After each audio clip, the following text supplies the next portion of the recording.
Bonjour à toutes et à tous, bienvenue sur la chaîne du Koala. Aujourd'hui, on va parler cartes Magic et on va parler deck low cost.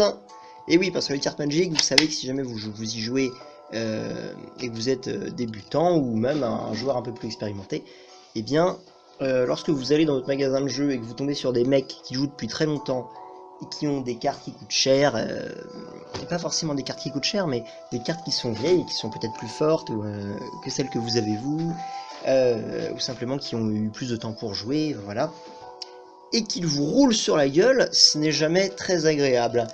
Et bien, dans ce cas-là, si vous n'avez pas beaucoup d'argent, pour faire un deck sympa, votre option, ça reste le deck low cost. Moi, je fais beaucoup ça. Et donc, pareil, aujourd'hui, on va parler deck low cost. Et surtout, il y en a un qui est sympa, je trouve, c'est le zombie noir et blanc, notamment avec Amonkhet, où il y a l'archétype zombie noir-blanc assez agressif qui marche bien. Donc ce deck, hop là, il est là, c'est le mien, celui que j'ai fait là. Et j'ai réfléchi à quelques cartes sympas, donc que depuis que j'ai acheté une boîte de la dernière extension, on va faire quelques changements ensemble. Alors, la première chose qu'on peut voir, c'est un petit peu ce que j'ai dans mon deck pour l'instant. J'ai des petits rats contact mortels, là, zombie, donc c'est une commune. Voilà, cette carte-là, elle est très très bien. C'est un zombie de 2 pour 2 qui permet d'engager une créature adverse à chaque fois qu'il y a un zombie qui arrive en jeu sous votre contrôle. Donc en fait, c'est un peu autour de cette carte hein, que le deck est construit. Donc vous allez voir qu'il y en a 4, il y a 4 exemplaires. Donc il y a beaucoup de tours 2. Qu'est-ce qu'on a? On a le monument de Bontou, qui est un artefact légendaire, là. Et hop là, les créatures noires, elles coûtent un de moins à jouer. Et surtout, quand vous jouez à une créature, eh bien, vous volez un point de vie à votre adversaire. Donc c'est un deck qui a pas mal de capacités d'évasion, des petites cartes qui ont la furtivité, la menace, etc. Et il y a pas mal de drain de PV. Donc tout ça, c'est des landes. Donc oui, je disais, tout ce qui est land, on en parlera après. Alors continuons. Donc oui, alors mon écran il n'est pas optimisé pour avoir un joli rendu pour vous montrer des cartes. Seulement on va en discuter aussi, donc ça marche bien. Les Minotaurs 3-2 menace, qui est une carte commune, vous voyez une autre légendaire là. Alors ça c'est une carte, il y a quelques rares dans mon paquet quand même. C'est des trucs changeables évidemment, ça c'est une mythique. Et elle est jouée dans un deck compétitif zombie, donc c'est possible qu'elle coûte un peu de sous. Donc éventuellement, on verra par quoi la remplacer. Alors cet éphémère là aussi, qui est un très bon éphémère d'Amonkhet, pour un blanc, vous exilez une créature qui a bloqué, ou qui a été bloquée par un zombie. Donc pour un, vous vous débarrassez d'une carte. C'est vachement bien. Continuons, tout ça c'est des terrains. Hop, donc le deck est blanc et noir. Hop, ce petit zombie d'Amonkhet de 2 pour 2, vous volez un point de vie à votre adversaire lorsque vous jouez un zombie. Encore une fois celle-ci. Alors, hop, on a ce petit éphémère blanc. Moi j'ai choisi de jouer cet enchantement là. Bon là il est en italien mais je vais le traduire, il coûte 3. Et ça donne la furtivité à vos créatures. Donc comme elles n'ont pas beaucoup de force, elles arrivent encore, c'est un moyen de plus pour elles de passer. En plus pour 5, vous pouvez leur mettre +1/+1. C'est-à-dire, vu comme elles sont furtives, votre adversaire les bloque pas. Et une fois qu'elles passent, hop, vous les boostez à ce moment-là. Bon, c'est sympa, c'est une carte low cost évidemment. Hop là, une petite 2-3 pour 3 qui donne +1/+1 à vos zombies et qui peut leur filer la menace aussi. Cartes qui sont apparues avec Amonkhet qui font de cet archétype zombie un truc intéressant. Alors j'ai mis un Fossoyeur, c'est typiquement les cartes qu'on va changer aujourd'hui ça. Celle-ci, bon, celle-ci c'est une vieille carte, hein, vous la connaissez sûrement. Pour 4, vous avez une 2-2 qui ramène dans votre main une carte de votre cimetière. Un petit rituel qui va bientôt sortir du standard, mais il va rien, c'est pas pour tout de suite non plus. Hop là, un rituel, vous allez chercher une carte de votre cimetière dans votre main. Si c'est un zombie, vous piochez une carte. Dans le deck, il n'y a que des zombies, évidemment. Donc vous piocherez tout le temps. Donc pour 2, vous avez récupéré une carte et pioché récupérer une carte de votre cimetière et piocher une carte. Pareil, une rare zombie. Celle-ci coûte 6. Et en fait, à chaque fois que vous jouez un zombie, celle-ci diminue, mais vous gagnez un zombie de 2. Voilà, ce zombie-là, là. Hop là, un petit token zombie de 2. Donc, celle-ci aussi, c'est une rare et en fait, elle coûte 6 mana. Donc, on va l'enlever, je pense. Pour l'instant, je vais la laisser là, mais ça fait partie des cartes qu'on va enlever. Les petits rats. Pareil, bon, un petit éphémère, carte complètement low cost, mais qui marche bien dans un truc aggro, quoi. Ça coûte 2, ça file plus 2 plus 1 à vos zombies jusqu'à la fin du tour. Vous savez que la force des zombies, c'est d'être nombreux. Et donc, bah, c'est tout à fait le genre de carte qui semble nulle, mais qui peut arracher comme ça 10 points de dégâts à votre adversaire, quoi. Lui aussi, il est rare. Alors, c'est un 2-2 pour 3 qui arrive avec un marqueur plus 1 pour chaque zombie dans votre cimetière. Ça, c'est son premier effet. Le deuxième, c'est une carte forte. Elle est jouée, celle-ci aussi. À chaque fois qu'on lance un sort de zombie, eh bien, on gagne un zombie de 2. On va voir ce qu'on peut mettre à côté, parce que je crois qu'elle coûte un peu d'argent. Bon, j'ai mis ça, voilà, un truc qui empêche votre adversaire d'une créature d'attaquer ou de bloquer. Voilà. Donc ça arrive tour 3 ou 4, et puis en attendant, vous avez joué vos bêtes, quoi. Alors, au niveau anti-bête, parce qu'il faut quelques anti-bêtes quand même, j'ai mis ça, un petit éphémère pour 5, qui exile une créature. On va voir ce qu'on pourra mettre à côté. Je pense qu'on va changer cette carte d'ailleurs. Ça coûte un peu trop cher. Alors, une rare encore. Vous voyez, il n'y a pas beaucoup de rares. Hein. Il y en a 4 pour l'instant. La maîtrise de Liliana, ça ramène 2 zombies, et tes zombies ont plus 1, plus 1. Alors celle-ci, je vais quand même essayer de la laisser dans le deck, parce qu'elle est très intéressante. Hop là, donc ça on a vu, il n'y a pas tant que ça de cartes différentes. Hein. Et puis surtout, en fait, il y a pas mal de zombies, qui sont des cartes communes ou Enco, et donc vous pouvez un peu mettre ce que vous voulez. Vous voyez que bon, j'ai mes 4 momies. Je pense que ces 4 momies là, par contre, sont nécessaires. Il vous faut aussi au moins 4 fois celles qui ont menace. Enfin, un max de créatures qui peuvent passer, quoi. Hop, vous voyez un autre fossoyeur, on va les enlever. Pareil, un tour 4, ça a l'air pourri. Ça donne, pour 4, vous avez une 3-3, et vous pouvez dégager une créature quand elle arrive en jeu. Bah, bon, apparemment, vos créatures, vous bloquerez pas avec. Hein. Donc, on verra si on la change aussi. Pareil, une 2-2 pour 2 qui fait défausser les joueurs quand elle arrive en jeu. On va la changer, je pense. Alors, une autre fois, celle qui booste. Celle-là, on l'a déjà vue. Celle-là aussi. Et j'ai mis ce petit éphémère là. Pour 1, votre bête a plus 2, plus 0. Si elle meurt, vous la renvoyez sur le champ de bataille. Bah, en fait, c'est très bien ça. Donc, maintenant qu'on a ça, on va parler des manas un petit peu. Bon, bah, les manas, de toute façon, il n'y a pas de fetch ou de mana un peu compliqué qui coûte au moins 1 euro la carte. Je m'emmerde pas, c'est des marais et des plaines. Et des landes sauvages en évolution. Alors, je sais qu'il existe encore dans le format, enfin dans le standard, cette carte-là. Voilà, qui est un... Moi je le joue pas, vous voyez, c'est pas la même pochette. C'est d'un autre deck, c'est pour vous montrer. Un terrain qui arrive engagé, qui fera un blanc ou un noir. Pourquoi est-ce que je préfère avoir des landes sauvages plutôt que ça? Bah, la première chose, c'est que je suis pas du tout limité. Bon, à part celle-ci qui coûte 2 noirs. Mais justement, elle est pas low cost, donc on va voir ce qu'on peut mettre à la place. Et bien celle-ci vous permet de vider votre deck, de vider un mana de votre deck, et donc, éventuellement, d'avoir, même si c'est infime, hein, d'avoir moins de chances de piocher un terrain au tour d'après, et plutôt plus une carte jouable. C'est pour ça que les landes sauvages sont un peu mieux, voilà. Alors il y a d'autres cas dans lesquels elles sont moins bien, hein, évidemment. Alors maintenant, les cartes que j'aimerais bien mettre. Alors, je me pose une question avec cette carte, c'est l'éveil du sable. Voilà, mais seulement ça coûte 6. Donc même si c'est bien, parce que vous jouez, ça fait 3 jetons de zombies. Hein. Par exemple, vous savez, ça fait 3 fois l'effet de du petit zombie qui engage les créatures de votre adversaire. Et au pire, je la recycle et ça fait un zombie. Mais bon, voilà, c'est une carte qu'on peut mettre à la place du late game qu'on a actuellement. En tant qu'anti-bet, on a cette commune-là, voilà, qui détruit une créature ciblée. Bon, il faut mettre un marqueur -1/-1, mais bon, c'est pas trop contraignant. Ça fait un peu chier, donc voilà, tout de même. Alors, maintenant quelques cartes intéressantes. Dans une optique aggro, on a le zombie 2-2 pour 2, affliction 1. Mais a priori, nous, nos zombies, on veut pas qu'ils soient bloqués, donc je pense pas qu'on va la jouer, celle-ci. C'est con, j'avais mon carré. Une 3-3 pour 3, bon. Je regarde évidemment les cartes communes. Hein. Un 3, un vol pour 4. Ouais. C'est pas toutes ces cartes-là qui m'intéressent. Moi, celle qui m'intéresse, c'est celle-là. Hop là. Alors, manque de beau, j'en ai eu qu'une seule. C'est un éphémère qui est très, très fort. Après notre petite coupure. Je vous parlais de cet éphémère qui est une carte Unco. Alors moi j'en ai chopé qu'une seule, donc ça fait un peu chier. Je vais essayer de récupérer dans les drafts. Mais les gens la prennent parce qu'elle est forte. Hein. C'est un éphémère pour 3.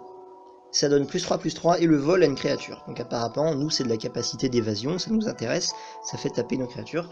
Et surtout, à chaque fois que vous jouez un zombie, eh bien vous pouvez payer un blanc et vous la remettez depuis votre cimetière dans votre main. Donc en avoir qu'une seule, c'est même pas tant problématique que ça, parce que je pourrais aller la récupérer à chaque fois. Celle-là, il faut absolument la rentrer. De la zombie sympa, il y a celle-là aussi. Voilà, une 2/2 pour 3, affliction 2, et vous pouvez la booster en +2/+2 en défaussant d'une carte. Donc elle mettra au moins 2, quoi. Et sinon, il reste 2 cartes. Il y a ce zombie-là, qui est une Unco. C'est une 3/3 pour 4, comme notre Fossoyeur, un peu moins fort un peu plus fort que notre Fossoyeur, qui était 2/2 pour 4, ou comme notre Momie, là, qui est 3/3 aussi, qui désengage une créature. Et bien celle-ci, pour 2 noirs, le zombie attaquant ciblé gagne l'indestructible jusqu'à la fin du tour. Je pense que c'est mieux que notre Momie d'entraînement. Hein. Là, on aura beaucoup de zombies attaquants. Et quand on commencera à avoir suffisamment de mana, ça fera du dégât. Et la dernière carte, hop là, j'en ai chopé 4. Alors, c'est une 2/2 pour 2. Quand on joue un zombie, elle gagne +1/+1 jusqu'à la fin du tour. Alors, j'aimerais bien faire... Donc les petits changements que j'ai envie de faire, moi, c'est... par exemple, celle-ci, là, déjà, ça coûte 6. C'est une carte qui est trop tard dans la partie. Donc, vraisemblablement, je préfère jouer ça à la place, en fait. Un éveil du sable. Je pense que c'est mieux. Parce qu'au pire, celle-ci, je la recycle, quoi. Au pire, je la recycle pour 4. Et sinon, même, ça fait un jeton quand je la recycle. Et sinon, sinon je la fais pour 6, quoi. Vous voyez, pour 6, pour le même prix, là, j'ai 3 jetons tout de suite. Alors que là, j'ai une 5/5 qui pond des jetons au fur et à mesure. Ça, c'est pas nul, hein. Mais bon. En plus, c'est plus roleplay de jouer ça. Parce qu'on est en Égypte. Hein. Alors, les fossoyeurs, j'ai pas envie de les laisser. La momie, encore, elle est acceptable. Mais les fossoyeurs, bon. Vous voyez, je préfère vraiment jouer une comme ça à la place, là. Oula, elle est tombée. Une comme ça. Celle qui donne l'indestructible aux zombies attaquants. Pourquoi est-ce que je fais ce choix-là? Eh bien parce que, déjà, celle-ci, elle est 3/3, elle n'est pas 2/2. Et elle a un effet sur mes zombies qui attaquent. Apparemment, moi, je veux attaquer. Et surtout, j'ai de la capacité d'évasion, donc j'en aurai pas souvent dans mon cimetière. Bon, évidemment, c'est un deck low cost, hein, vous n'êtes pas à l'abri d'un spell de zone type flamme radieuse, voilà, jugement de Bontu, tout ça. Bon. Pareil, le deuxième fossoyeur, on va l'enlever. Je vais pas le laisser. Et à la place de ce deuxième fossoyeur qui est tour 4, on va plutôt jouer ça. Les tactiques, qui est un spell du tour 3. Alors après, les spells, c'est pas forcément du tour où c'est. Hein. Ça arrive quand ça arrive. Et puis surtout, il me faut une créature. Mais a priori, vous avez toujours au moins déjà limite de créatures en place tour 2. Donc toutes les petites momies dont on parlait tout à l'heure, là. Celle-ci, et puis je pense même au Kenra, hein, celui-là, là, hein, qui est la plus commune de toutes les cartes. Eh bien, c'est des cartes que vous... C'est moins fort, mais bon, vous pouvez les remplacer par ça. Alors moi, par exemple, je vais changer celle-là, là. Celle-ci, là. Est-ce qu'il y en a d'autres que j'aimerais changer? Non, absolument pas. Hop là, donc évidemment, je vais mettre ma momie suprême à la place qui est boostée. On peut se poser la question aussi concernant les rats. Les rats, ils sont 1/1 pour 2. Alors que là, vous voyez, pour 2, j'ai une 2/2 qui se booste. Donc a priori, c'est mieux, en fait.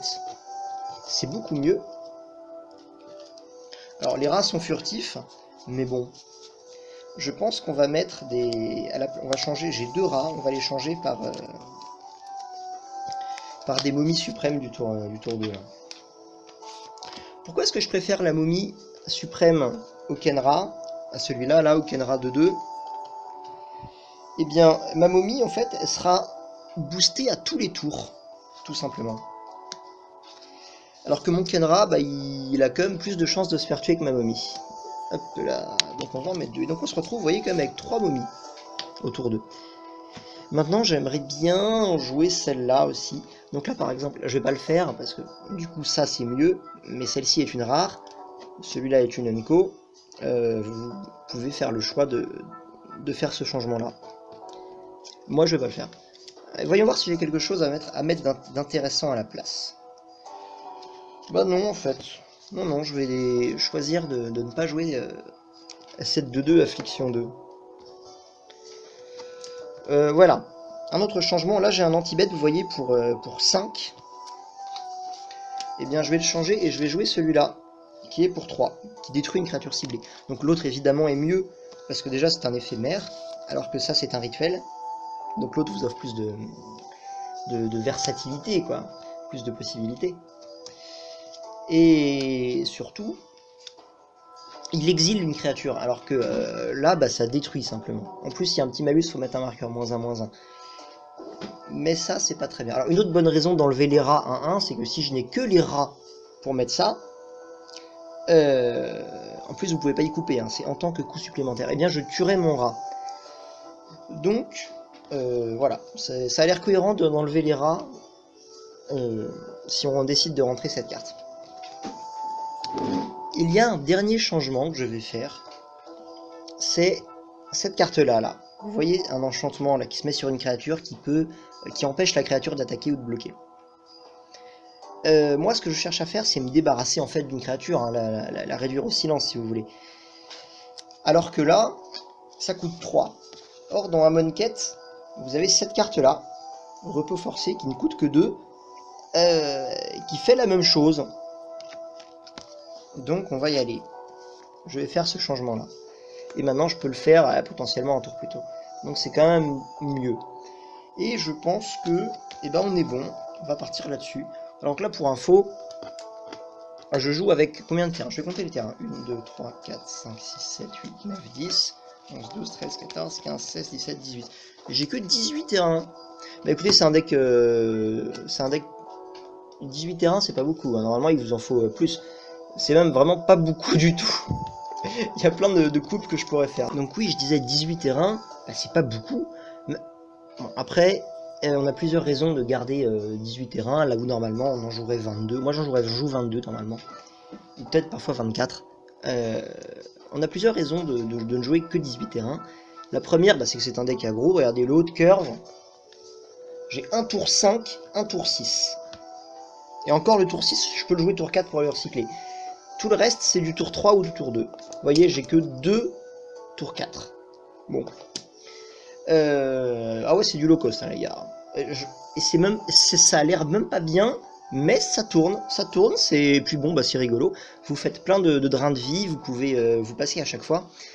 Une autre raison pour laquelle ça devient acceptable de jouer vraiment moins de terrain, c'est le monument de Bontou, qui réduit le coût de vos créatures noires. Et des créatures noires, on en a quand même pas mal. On a à peu près la moitié du deck en fait. À peu près la moitié des créatures. Donc en fait les cartes du deck c'est quoi? C'est le zombie, c'est une commune, le zombie qui se booste, une autre commune, le zombie qui engage les créatures de votre adversaire, pardon, une unco, la de 2 pour 2, encore une fois, qui draine un PV à votre adversaire quand vous jouez un zombie, une commune, le 3-2 menace pour 3, qui passe vraiment à chaque fois, quoi, et une autre unco, qui la 2-3 pour 3, qui file +1/+1 à vos autres zombies et leur file la menace s'il faut. Voilà. Après les quelques rares, vous voyez, les colosses du cimetière, je vous ai dit, on peut les changer, tout ça on peut les changer. Et même si je voulais, je pense que j'enlèverais, il faudrait enlever cet éveil du sable et le remplacer par une de ces deux-là. Là. Et peut-être même la momie suprême. Parce que comme ça, tour 4, il y a énormément de tour 2 dans le deck. Tour 4, vous pouvez vomir 2 tours 2. Voilà. Donc, voilà, ça c'était un petit deck low cost. J'en ai pas mal des petits decks low cost, donc je ferai peut-être d'autres présentations. Et bien, c'est la fin de cette vidéo. Si elle vous a plu, eh bien, vous pouvez laisser un petit pouce bleu. Vous pouvez même vous abonner à la chaîne du Koala, si vous voulez. Et je vous dis à la prochaine. Salut!